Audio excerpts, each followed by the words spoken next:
I'm just not sure why you felt you had to say that about the site, because it seemed like you're trying to then demonize gay people as being overly sexualized.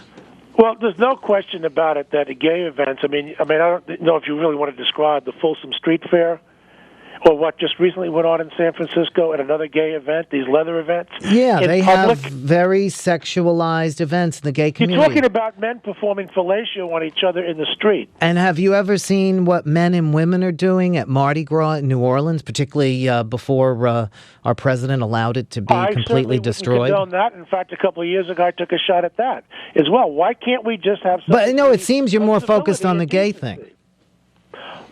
Quite frankly, it's interesting. And there's more straight people in the world that need saving. Couple of comments. Yeah, I would say probably most of them, including myself. But the fact of the matter is, I didn't even know that Towleroad was gay. Here's what happened. I went in on Friday, this past Friday, and I'm looking at the Democratic National Convention on some things because I don't feel like Catholics are getting a fair break there, but that's another story. I started looking at the credentialized blogs. The first one I noticed, kind of cute name, Bitch PhD. I said, that's interesting.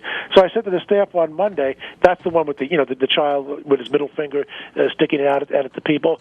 I said, let's just do a perusal. We can't go over all of them. Let's do a little spot check, see what we find. And most of them were pretty good. I didn't know that this was a gay site. I mean, Towleroad, how am I supposed to know it's gay? As a matter of fact, I've now been criticized by other gay sites who evidently received credentials from the Democratic National Convention. Why didn't I mention them? I guess they feel left out. Well, I'm sorry I missed them, but we didn't go out seeking people who were gay. I think that just like Bitch PhD, I assume that that's a straight site. I don't know. But then you saw the homoerotic stuff, and you started looking more at it, and then.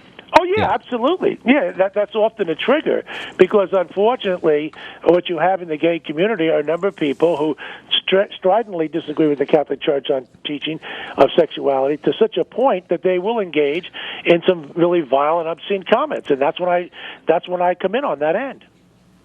Right, but again, the comments that you didn't point to any of them. So far, all we see is you pointing to Andy Toll for criticizing the Pope for wearing fur, and the fact that there are nude men on the site. I mean, Bill, I have criticized the Pope in very strong terms.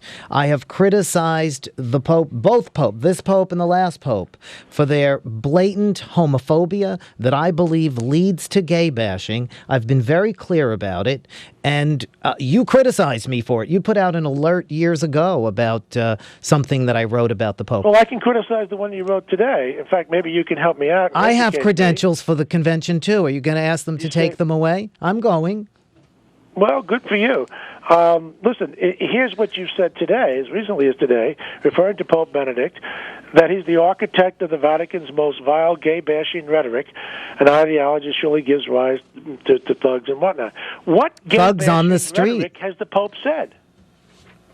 The Pope has called homosexuality objectively disordered. He has said that it is an intrinsic moral evil in a climate where people on the streets are bashed by hate mongers every day because they believe that the rhetoric that Pope John Paul and Pope Benedict and Pat Robertson and all the rest of them put out there allows for them, enables them to do that. I don't see the Pope coming out when there's a gay bashing and saying that was horrible or saying that. All I see is him attacking gay people, and then I see gay people beaten up on the street every day. I see the Pope very differently. I see him taking after fornication, adultery, sodomy, all kinds of sexuality outside of the institution of marriage. I don't see him attacking people. And talking about people, I'm not blaming you for this, but after what I've been called today, something called Aiken Area Progressive, Bill Donohue, leader of the Catholic League, and a terrorist. So now I'm a terrorist because people disagree with me. I don't know who called you that. Well, one of the bloggers, Aiken Area Progressive, which calls itself Feminist African American LGBT, So, I mean, I get called these incredible names every day, all day long. Well, I can't even repeat to you what bitch PhD said about me. Here, who the now, I gotta do you think you are, and whatnot. I mean, so if you want to talk about vile rhetoric, I think we can begin what's been said about me as recently as today. My guest is Bill Donohue. He is the president of the Catholic League. I'm Michelangelo Ciarelli out Sirius LQ 109.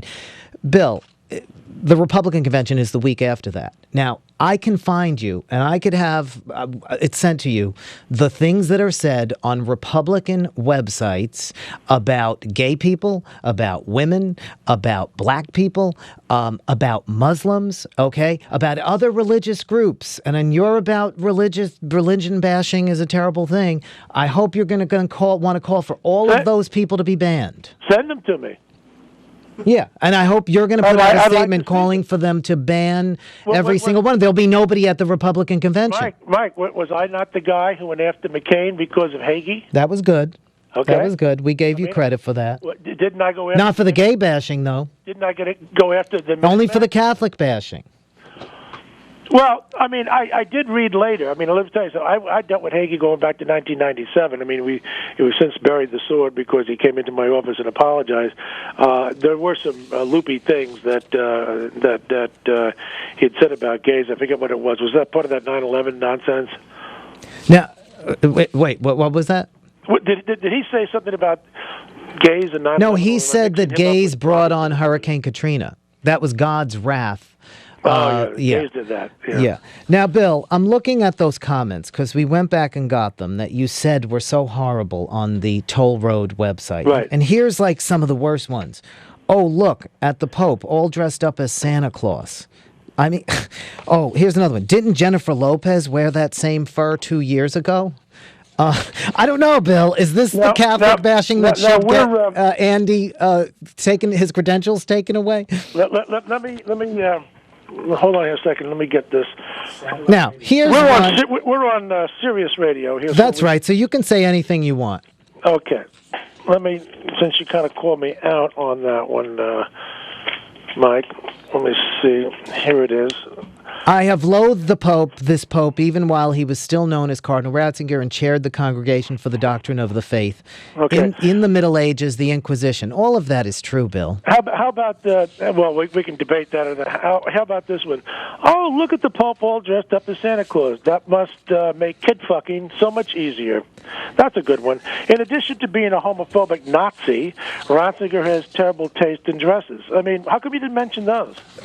Those are all there, too. Yeah, I see that one. In addition to being a homophobic Nazi. So what I'm saying is that Andy, assuming that Andy has control over his own site, Andy should have simply deleted those and said, this crosses the line of civility. Well, but the Pope is a public figure. And as long as people are not lying, it's their free speech. Why does that give anybody the right to accuse somebody of kid fucking?